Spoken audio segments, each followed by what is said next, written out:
You and Your Young Child, a program of information and services available for you and your child from prenatal to age 5. You and Your Young Child has been brought to you in part by Sternberg Museum of Natural History, also by The Dentist.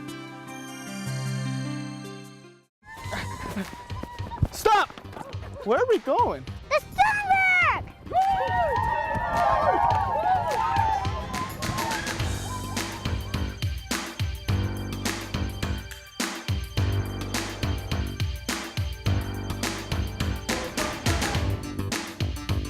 Don't get left behind. We're waiting for you here at the Sternberg Museum, where there's always new opportunities for discovery under the dome. Come discover a one-of-a-kind dental center for the whole family at The Dentist. Dr. Melinda Miner and Dr. Michael Holmberg and their warm and friendly staff love working with children of all ages to help keep everyone smile happy and healthy. They recommend children start seeing the dentist by age 1. The Dentist is now accepting new patients, children, and their families. Visit them at 1010 Downing Avenue in Hayes or online at thedentistinhayes.com. Hello, and welcome to You and Your Young Child, the program devoted to early childhood. My name is Dana Stanton, and I'm the coordinator of early childhood grants for USD 489. And with me today is Marla Baumann. Good morning, Marla. Good morning. Now, Marla, first of all, tell us what organization you work for, and just tell us a little bit about yourself and your work. Okay, I work for St. Francis Community Services. I have worked for them for 10 and a half years.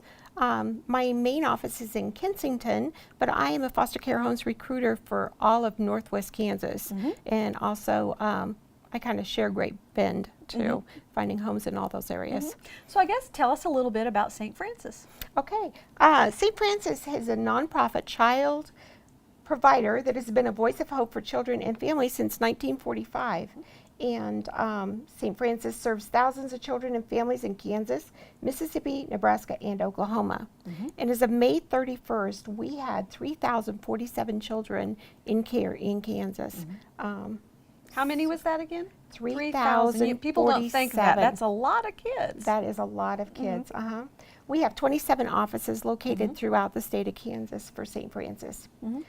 Some of the programs that we offer is family preservation, foster care reintegration, foster care homes, therapeutic foster care, adoption, assisted living, residential care, community outreach services, drug and alcohol counseling, and outpatient mental health services.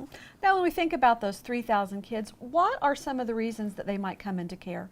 They come into care for physical abuse, sexual abuse, neglect, emotional maltreatment, parents are in jail, parents in a hospital, behavior of the child, housing, poverty, mom and dad are homeless, abandonment, or sometimes even the health of the child.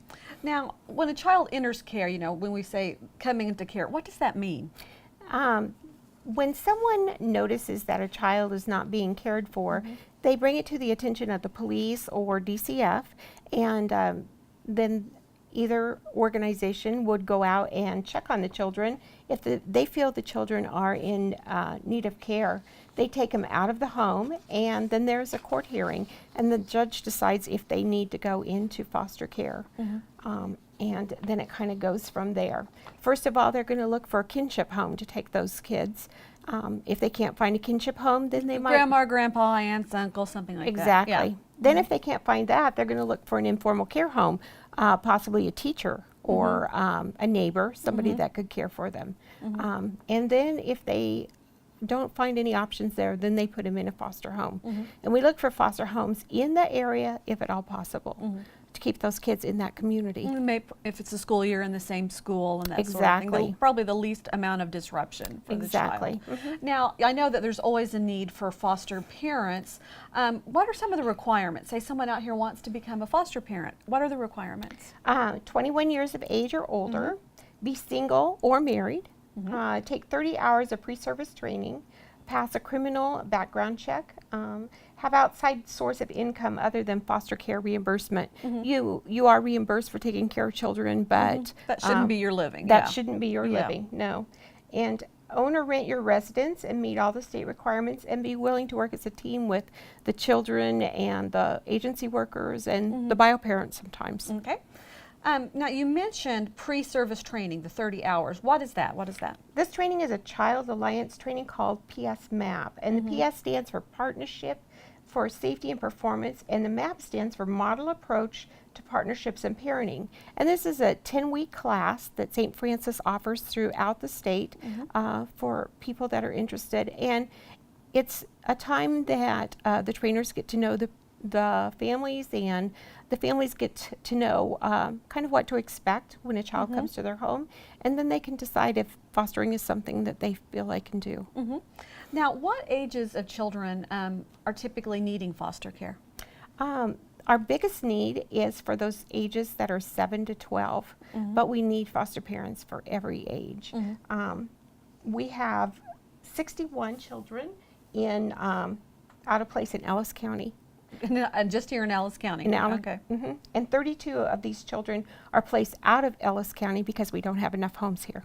Okay, so there's definitely a need here in Ellis County for foster parents. Yes, a big need. Okay, so say someone decides they want to be a foster parent, what can you expect?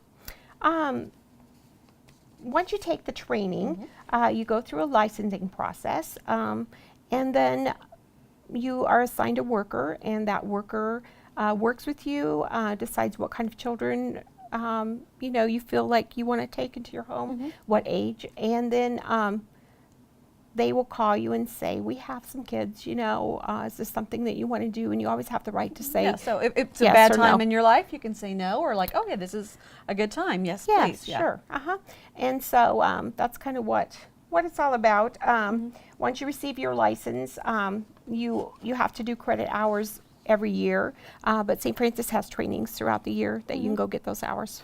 I guess the most important thing, if there's someone out there who wants more information on becoming a foster parent or even maybe adoption, what do they have to do? Who do they call? They can call me since I'm the recruiter for this area, and I can get them lined up for the classes that they need to take here. And also, I go do a pre-tour of their home and kind of let them know what they would need to do and to get it ready to do classes and to get licensed. But they could call me at 785-476-8501. That's my cell phone, and they can reach me anytime. Awesome.